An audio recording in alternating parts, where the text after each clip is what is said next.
तो good morning दोस्तों। और हमने स्वर पढ़ चुके हैं कि स्वर क्या होते हैं।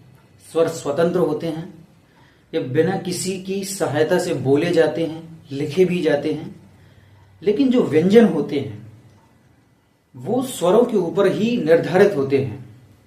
अगर उनमें स्वर की मात्रा नहीं होगी तो व्यंजन वर्णों का उच्चारण करना असंभव होता है। हम लिख तो सकते हैं किंतु बोल नहीं सकते, क्योंकि जब भी हम किसी भी व्यंजन वर्ण का उच्चारण करेंगे तो उसमें छोटा आ की मात्रा या छोटा आ का जो उच्चारण है वो अवश्य ही होगा। उसके बिना उनका उच्चारण करना असंभव होता है।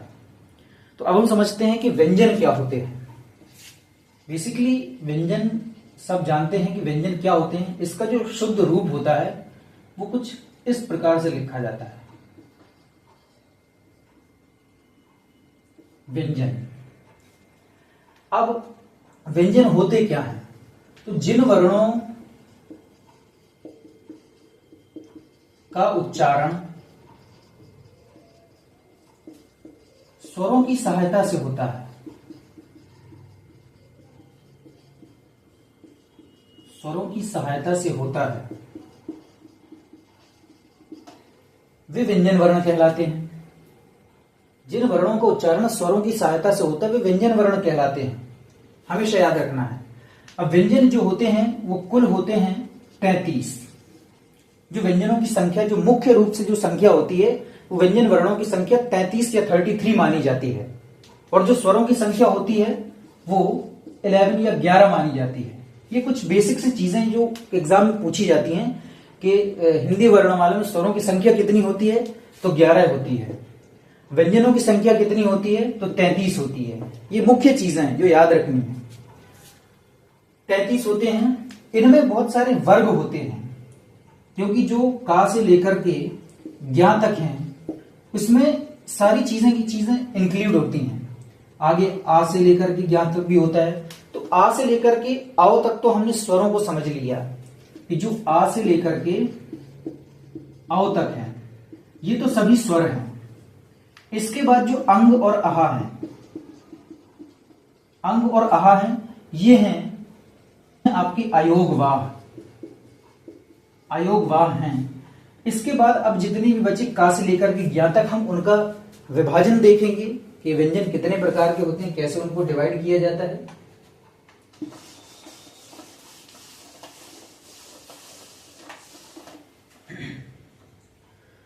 व्यंजन को मुख्य रूप से 3 भागों में बांटा जाता है। इसके 3 भाग होते हैं। नंबर 1 होता है, एक तो स्पर्श व्यंजन होता है, एक स्पर्श व्यंजन होता है।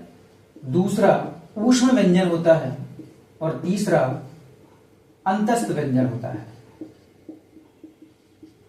अंतस्थ व्यंजन होता है। ये 3 मुख्य रूप से होते हैं। जो स्पर्श व्यंजन होते हैं ये का से लेकर के मा तक होते हैं। इनकी संख्या 25 होती है। जो स्पर्श व्यंजन है ये का से लेकर के मा तक होते हैं, इनकी संख्या 25 होती है। अब स्पर्श व्यंजन, स्पर्श का मतलब होता है छूना। तो स्पर्श व्यंजन वो हैं जब हमारे मुख में जो हमारी जिह्वा है, जो हमारी जीभ है, वो मुख के किसी ना किसी भाग को स्पर्श करती है या छूती है, वो स्पर्श व्यंजन कहलाते हैं। तो जब ये का से लेकर के मा तक आप जितने भी वर्णों को उच्चारण करेंगे तो आपकी जिह्वा या आपकी जीभ मुख के किसी न किसी भाग को स्पर्श जरूर करेगी। इनकी संख्या 25 है। ऊष्म व्यंजन जो होते हैं इनकी संख्या 4 होती है। ये होते हैं शा, शा, सा और हा। ये 4 होते हैं। ऊष्म व्यंजन इसलिए होते हैं कि ये ऊष्मा उत्पन्न करते हैं। जब भी इन वर्णों का आप उच्चारण करेंगे तो मुख से एक गर्म वायु बाहर निकलेगी। जब भी आप इनका उच्चारण करेंगे तो एक गर्म हवा बाहर निकलेगी। आप महसूस कर सकते हैं जब इनको बोलेंगे शा, सा, सा, हा, तो एक गर्म हवा बाहर निकलती है, ऊष्मा बाहर निकलती है, इसलिए उनको ऊष्म व्यंजन कहते हैं। अंतस्थ व्यंजन वो हैं जो मतलब मन के या ये वोकल कॉर्ड, तालु के अंतःकरण से इनका उच्चारण होता है। ये होते हैं या, रा, ला और वा। ये भी 4 होते हैं। अब ये जब मिलते हैं तो ये टोटल हो जाते हैं 33 या 33 हो जाते हैं। बस यही मुख्य व्यंजन माने जाते हैं। इसके बाद फिर एक होते हैं संयुक्त व्यंजन। जैसे कि हमने पहले भी आपको शायद बताया हुआ है कि संयुक्त व्यंजन होती हैं दो वर्णों के मेल से बनते हैं। पहला है छा से छतरी, दूसरा तरा से त्रिशूल, ज्ञा से ज्ञानी और ये वाला श्रा। ये संयुक्त व्यंजन है जो कि ये आधा का और पूरा शा से मिलकर बनता है। ये है त्रा से त्रिशूल जो कि आधा ता और पूरे रा से मिलकर के बनता है। और ये है ज्ञा से ज्ञानी जो कि आधा जा और पूरा इया से मिलकर के बनता है। और ये है श्रा जो कि आधा शा और पूरा रा से मिलकर के बनते हैं। तो ये है संयुक्त व्यंजन। और होते हैं जो मैंने पढ़ाया था उत्क्षिप्त, द्विगुण या ताड़नजात वर्ण होते हैं, वो होते हैं ड़ा और ढ़ा, दो ये होते हैं। टोटल 52 वर्ण होते हैं, ध्यान रखना है। 33 ये हैं, 4 इसमें ये ऐड हो गए, 2 इसमें ये ऐड हो गए और 2 जो हमने पढ़े थे अयोगवाह, अंग और अहा, अंग और अहा, 2 ये हो गए, 2 ये हो गए। तो कितने हो गए ये इसमें हो गए। अब 11 स्वर होते हैं तो 11 भी हमने इसमें ऐड कर दिए।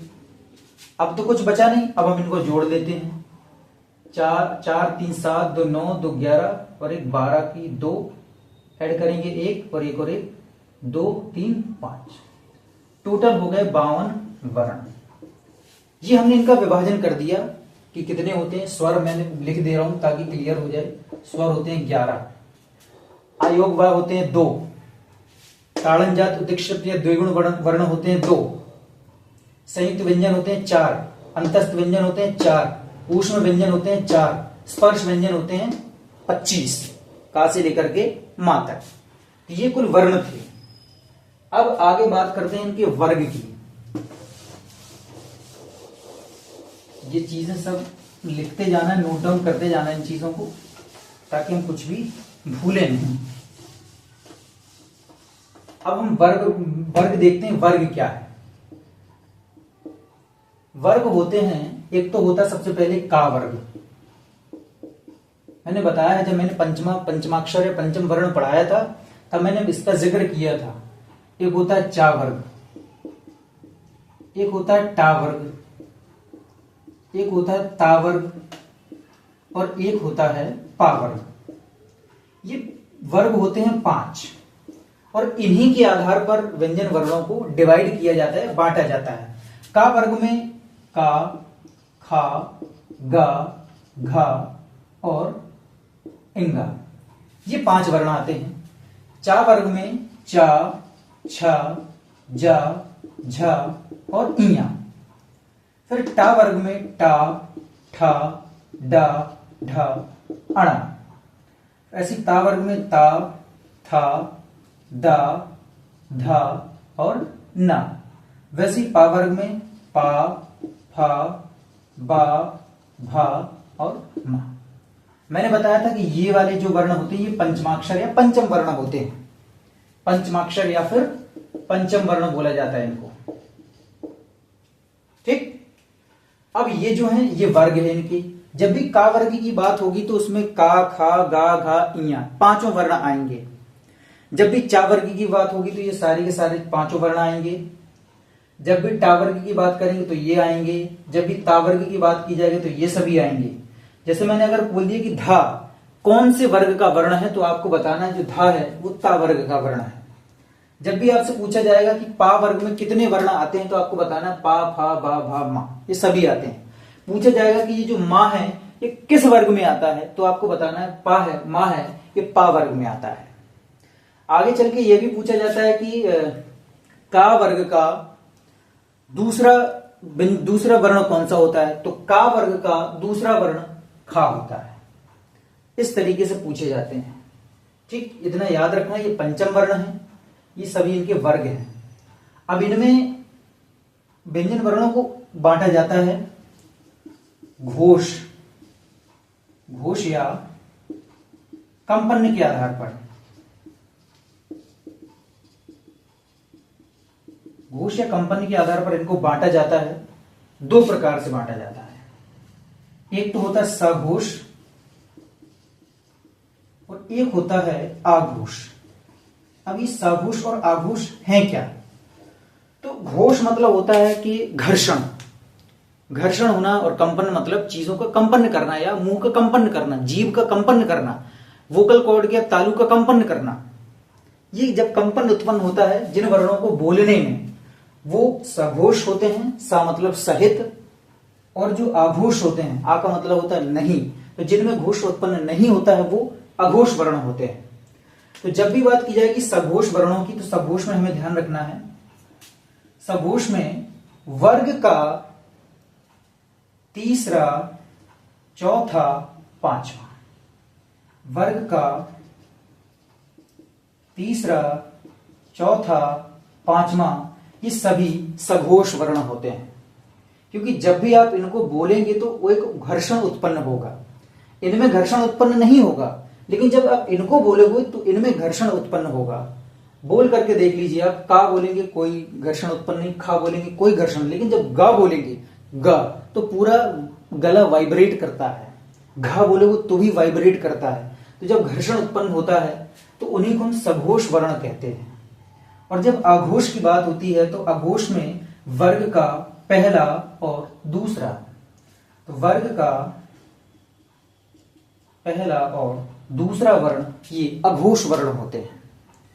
अब इतना तो समझ में आ गया कि जो अघोष वर्ण है वो वर्ग का पहला और दूसरा ये अघोष हैं, जिनमें घोषत्व या जिनमें कंपन उत्पन्न नहीं होता है। लेकिन ये जो सघोष हैं ये तीसरा, चौथा और पांचवा। मैंने बताया था कि जब भी वर्ग की बात की जाएगी तो आपको ध्यान रखना है कि ये वर्ग का पहला वर्ण है पूरा का पूरा, ये वर्ग का दूसरा वर्ण है, ये वर्ग का तीसरा वर्ण है, ये वर्ग का चौथा वर्ण है और ये वर्ग का पांचवा वर्ण है। इसी वजह से इसको पंचम वर्ण या पंचमाक्षर भी कहा जाता है, ध्यान रखना है। तो ये हो गया घोष या कंपन के आधार पर। ये तो हमने व्यंजनों की बात कर ली। अगर मैं इसी में और भी बहुत सारे वर्ण होते हैं तो उनको हम कहां पर रखते हैं? तो ध्यान रखना, इसमें आ जाएंगे सभी के सभी स्वर। घोषत्व में सभी स्वर आ जाते हैं। इसमें सभी आपकी जो वो ध्वनियां होती हैं, आगत ध्वनियां, का में जो बिंदी लग जाती है, का, खा, गा, जा, फा, ये भी इसी में आ जाते हैं। आगत ध्वनियां जो भी होती हैं वो भी सघोष वर्ण में आ जाती हैं। इसके बाद या, रा, ला और वा। इसके बाद इसी में आता है हा, क्योंकि जब हा को बोलते हो तब भी कंपन उत्पन्न होता है। तो ये तो आपके सघोष वर्ण। अब इसमें शायद कुछ ऐसा नहीं रह गया जो वर्ण छूट रहा हो, जो छूट रहा है वो अघोष में आ जाएगा। तो अघोष में वर्ग का पहला और दूसरा तो होता है प्लस। अब इसमें छूट क्या रहा है? श, सा और ये वाला श। ये सब क्या है? अघोष वर्ण है। ठीक, सघोष हैं, अघोष हैं। इनमें कितने होते हैं भाई? 5 इसमें हो गए, 5 इसमें हो गए 10, और टोटल ये हो गए 3, 13 वर्ण हो गए। अब ये किस में आते हैं? जो हमने ताड़न जात या उत्क्षेप व्यंजन देखे थे, जोड़ा और ढ़ा होते हैं। तो बेटा ये भी सघोष होते हैं, क्योंकि इनको बोलने में भी एक घर्षण उत्पन्न होता है और कंपन उत्पन्न होता है। तो इसमें ये सघोष में ये भी आ जाएंगे, ड़ा और ढा। ठीक, ध्यान रखना है, क्योंकि जो ड़ा और ढा है ये अलग से थोड़े ना है भाई। ड़ा और ढा इन्हीं का तो दूसरा रूप है। और ये किस वर्ण में आ रहे हैं? वर्ग का तीसरा, चौथा, पांचवा, वर्ग का तीसरा, चौथा, पांचवा, सभी स्वर यारा, लावा और हा। तो यही तो है, कुछ अलग से थोड़े ना है। तो इससे भी हम समझ सकते हैं कि ये जो है इसी में आएंगे। अब जो भी मैंने आपको आगत ध्वनियां बताई थी, जैसे जा के बाद जो जा बनती है वो भी इसी में आती है, फा बनती है वो भी इसी में आती है। अब इसमें खा भी बनती है, क्योंकि उसमें नुक्ता लग जाता है तो वो कंपन घर्षण उत्पन्न होता है। इसलिए जितनी भी आगत ध्वनियां होती हैं, का के नीचे नुक्ता, खा के नीचे नुक्ता, गा के नीचे नुक्ता, जा के नीचे नुक्ता और फा के नीचे नुक्ता, तो ये वाले भी सभी सघोष वर्ण है। हालांकि ये पूछा नहीं जाता है, पूछा आपका यही जाएगा, आपसे पूछ लेगा कि अंतस्थ वर्ण, जो अंतस्थ वर्ण है यार अलावा, ये किस वर्ग में आते हैं, किस मतलब घोष के आधार पर इनको किस में रखा जाता है। तो आपको बताना है कि यार अलावा ये सघोष है। पूछा जाएगा कि श, स, श ये किस वर्ग में आते हैं, तो आपको बताना है कि आघोष वर्ण में आते हैं, आघोष वर्ण है ये, आघोष वाले वर्ग में आते हैं। तो ये है घोष या कंपनी के आधार पर जो हमने पढ़ा।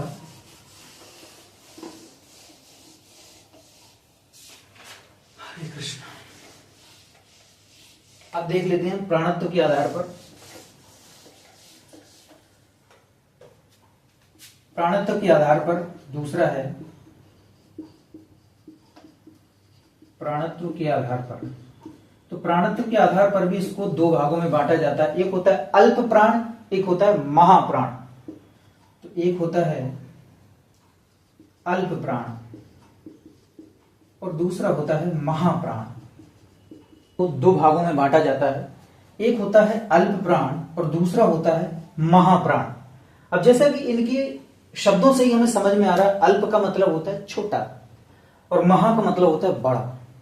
तो अल्प प्राण वो होंगे जिनमें प्राण मतलब जीवन, तो जिन वर्णों को बोलने में कम हवा लगती है, कम ताकत लगती है, वो अल्प प्राण होते हैं। और जिन वर्णों को बोलने में थोड़ी सी ज्यादा ताकत लगती है, उनको हम महाप्राण बोलते हैं।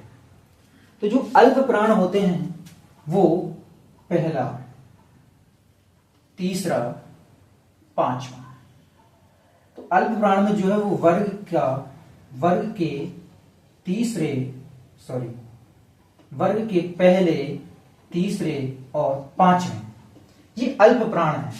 अल्प प्राण, महाप्राण, अल्प प्राण, महाप्राण, अल्प प्राण, ऐसे इनको डिवाइड किया जाता है। अब जो महाप्राण होते हैं तो छूटा कौन सा, ये तो अल्प प्राण में हो गया, तीसरा भी अल्प प्राण में हो गया और पांचवा भी अल्प प्राण में हो गया।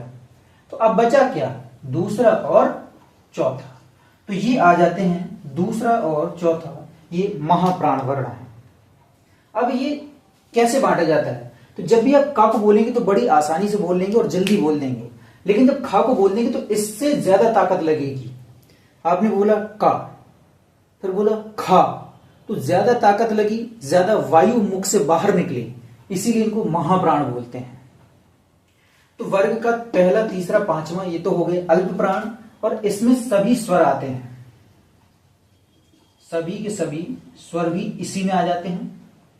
ठीक, अब सभी स्वर के साथ साथ फिर इसमें आता है या, र, ल और व, ये भी सबके सब अल्प प्राण वर्ण है।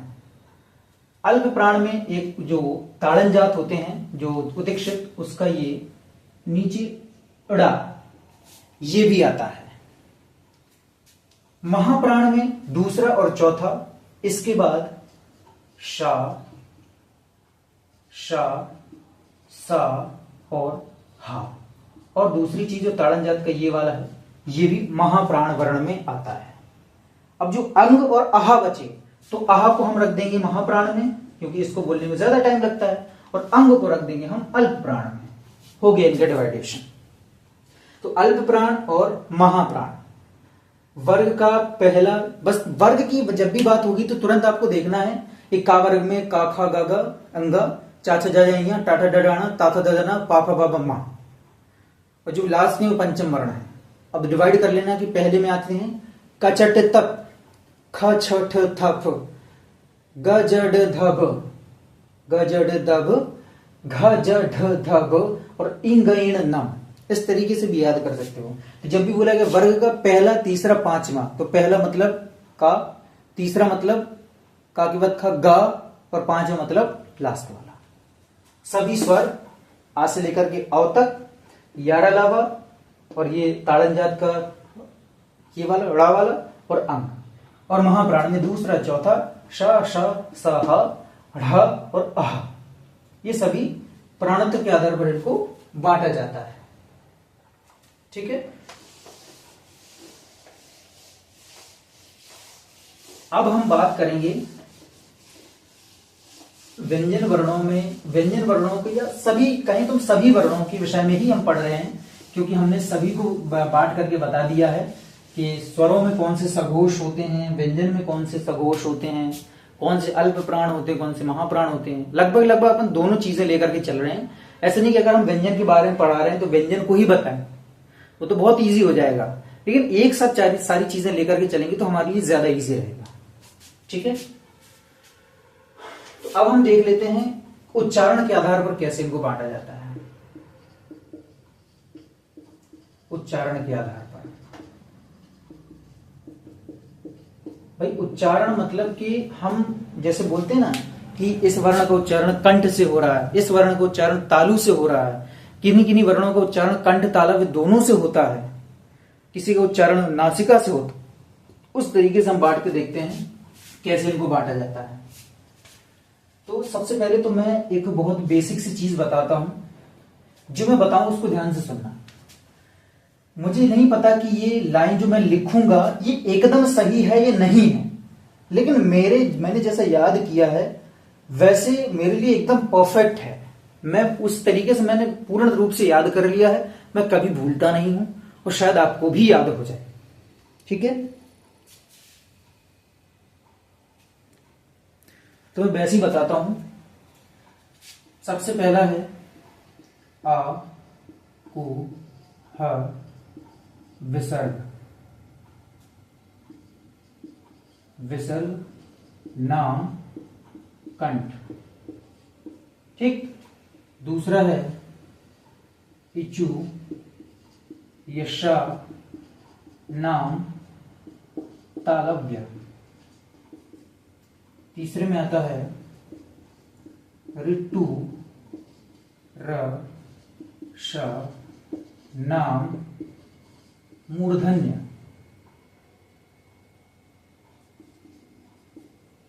चौथे में आता है लतु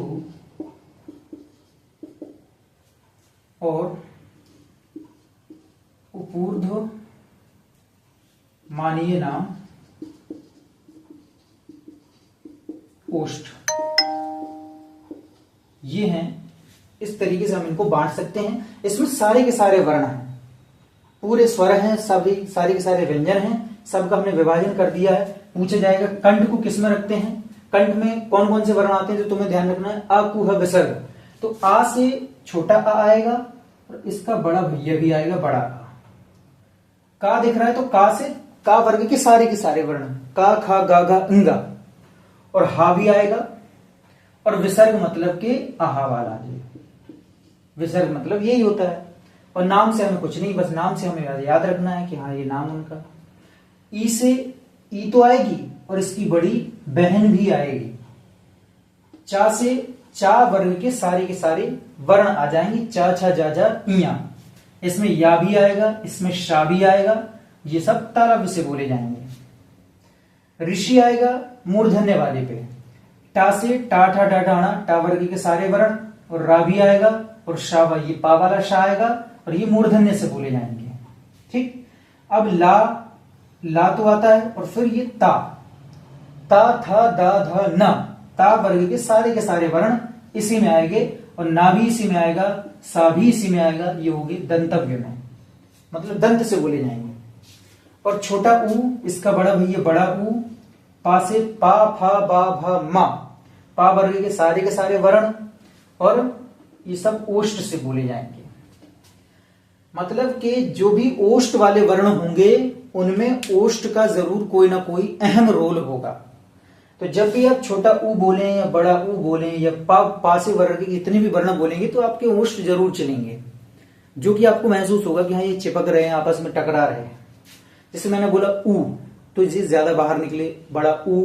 फिर पा फा बा भा मा, तो ये ओष्ठ वर्ण है। अगला मैंने बोला कि दंतव्य है, तो दंत मतलब आपकी जीभ दांतों के पीछे वाले भागों को जरूर स्पर्श करेगी। तो ला ता था दा धा ना, और ये सा, इसका शुद्ध वर्ण होता है, उच्चारण होता है सा, जो दांतों पर लगता है। लेकिन हम क्या करते हैं, हम बोलते हैं सा, जो दांतों के थोड़ा सा ऊपर टकराता है। तो ये दंतव्य है। मूर्धन्य मतलब कि मूर्धा, या बोलते हैं र टा, मतलब कि ये जो दांतों के थोड़े पीछे का जो ऊपर का भाग है, जीभ उसमें टकराती है, उसमें चुभती है। टा ठा डा ढा अणा रा और शा शा। तो शा जब इसको उच्चारण करते हैं तो ये वाली जीभ आपकी इन्हीं के अनुसार लगनी चाहिए, तभी आप इसका सही उच्चारण कर पाएंगे, वरना आप इनका गलत उच्चारण करेंगे। क्योंकि क्या होता है, मोस्टली बहुत सारे बच्चे होते हैं सा, इसी के जैसे इसको भी पढ़ते हैं और इसी की जैसे इसको भी पढ़ते हैं। मतलब कि वो इसको पढ़ते हैं फिर चाहे ये लिखा हो फिर चाहे ये लिखा हो, उन्हें कोई मतलब नहीं, वो तीनों को सा सा सा पढ़ते हैं, जो कि गलत है, क्योंकि ये दंत से होना चाहिए। हमने बताया कि हमारी लैंग्वेज साइंटिफिक है, तो ये सा से होना चाहिए और ये शा होना चाहिए, क्योंकि ये तालव्य है। तो ई चा छा जा झा इया वैसे होता है शा, वैसे इसको करा जाता है शा। तो इससे अगर समझोगे तो उच्चारण भी सही होगा और चीजें तो सही होंगी होंगी। तो ये हमने व्यंजन वर्णों को पूर्ण रूप से हमने विभाजित कर लिया है। अब शायद कुछ ही बच रहा होगा, तो अब कुछ भी नहीं है, सब कुछ कंप्लीट है। कुछ अगर रह रहा है तो वो चीजें जैसे रह रही, जैसे ये है और आए है, तो ये इनको थोड़ा सा उच्चारण स्थान अलग होता है। क्यों? क्योंकि मैंने बताया था कि इसका जो बनता है ये आ और ई से मिलकर के बनते हैं। तो हमें पता है कि आ का उच्चारण स्थान है कंठ और ई का उच्चारण स्थान है तालव्य। तो ये ए और आई जो होती है कंठ तालव्य होते हैं, ये जो होती है कंठ तालव्य होते हैं। ठीक, जैसे छोटा ऊ तो हो गया, अब क्या बचा? छोटा हो गया, बड़ा हो गया, छोटी होगी बड़ी होगी, छोटा ऊ बड़ा ऊ हो गया, ऋषि भी हो गया, ए हो गया, आई हो गया। अब बचा ओ और औ। तो हमें पता है कि जो ओ है और जो औ है, ओ और औ कैसे बनते हैं? तो आ से और छोटा ऊ से मिलकर के बनते हैं। तो जो छोटा आ का क्या है? कंठ, कंठ हो गया, प्लस छोटा ऊ का क्या है? ओष्ठ, तो ओष्ठ हो गया। तो दोनों को मिलाकर के क्या हो जाएगा? कंठोष्ठ। क्या हो जाएगा? कंठोष्ठ। तो जो ओ और औ है इनका उच्चारण स्थान कंठोष्ठ है। ठीक, ये बेसिक सी चीजें थी जो हमने कंप्लीट कर ली हैं। अब शायद इसमें कुछ भी नहीं बच रहा है। जो भी ड़ा और ढ़ होंगे वो इन्हीं के अनुसार बोले जाएंगे, जैसे भी वर्ग में आते होंगे उनके बाद में वो लग जाती है, तो वो उसी में आते हैं। ठीक, तो व्यंजन वर्णों के विषय में हमने लगभग सब कुछ कंप्लीट कर लिया है। फिर भी अगर कुछ छूटता है तो कोई दिक्कत नहीं है, आप हमें बता देना, उसको हम अगली क्लास में जरूर कहीं ना कहीं कवर करके आपको पढ़ा देंगे, कोई बड़ा इशू नहीं है। हमने लगभग, मुझे पता नहीं कितनी हमने क्लासें खत्म कर ली हैं, लेकिन अब हम शुरुआत करेंगे सीधे अपनी प्रपोजिशन तरफ। प्रपोजिशन मतलब पार्ट्स ऑफ स्पीच की तरफ चलेंगे, जो संज्ञा, सर्वनाम, विशेषण, क्रिया, क्रिया विशेषण, संबंध बोधक अव्यय, विस्मय बोधक अव्यय, समुच्चय बोधक अव्यय, इनकी तरफ बढ़ेंगे अब हम। ठीक है, तो मिलते हैं अगली क्लास में। धन्यवाद।